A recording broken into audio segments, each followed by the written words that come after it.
Charles Kuralt had a knack for reminding America of its human side. The CBS newsman died Friday in New York, but left his road trip tales as a legacy. Imagine trusting someone so completely, believing their words, their warmth, their vision of America, only to discover it was all built on a lie.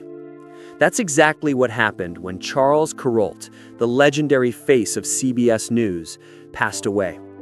The man who brought us tales of everyday heroes was secretly living a life that would shock the nation. Today on Golden Age Stars, we dive into the extraordinary rise and tragic unraveling of Charles Kuralt.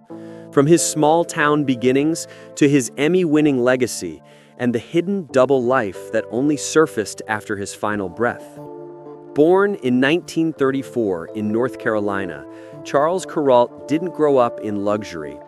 His childhood was spent on a tobacco farm without running water or electricity. He drank from a porch pump, warmed by wood stoves, and found joy in flying homemade kites. These humble roots gave him a rare perspective, a love for ordinary people and the small details that others overlooked. By 14, he was already a radio announcer, a budding writer, and soon a national contest winner, shaking hands with President Harry Truman.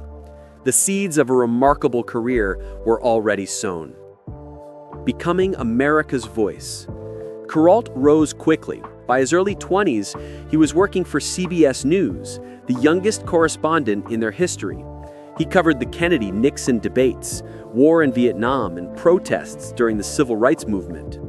But constant danger and deadlines left him exhausted. So he invented something brand new. On the Road began. In 1967, he suggested a bold experiment, traveling America's backroads in a motorhome, with no scripts, no schedules, just stories waiting to be discovered. CBS reluctantly approved. What followed was nothing short of magic. His On the Road series gave America something it desperately needed: hope. He told stories of jugglers, old farmers, school teachers, even a blind man climbing Mount McKinley. For 25 years, Charles Kuralt reminded us of who we were at our best. He became more than a reporter. He became a trusted friend in American living rooms. But the man who brought truth into our homes was living his greatest lie. While married to Suzanne Petey Baird, Kuralt secretly built a second life with Patricia Shannon, a divorced mother of 3.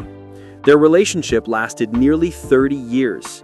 He bought her homes, supported her children, and built a cabin in Montana where they dreamed of growing old together. To Patricia's children, he was Pop. To his wife in New York, he was simply working late.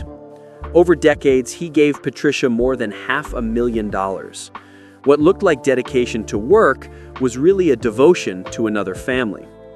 When Kuralt lay dying in 1997, he wrote Patricia one final letter, ensuring she would inherit their Montana land.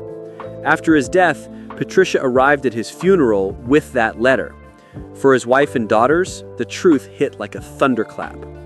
What followed was a courtroom battle that exposed everything: the money, the land, the secret trips. In the end, Patricia won.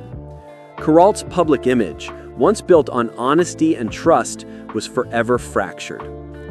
Charles Kuralt left us stories that still move hearts today, but his own story was far more complicated. A man who gave America comfort while keeping his deepest truth in the shadows.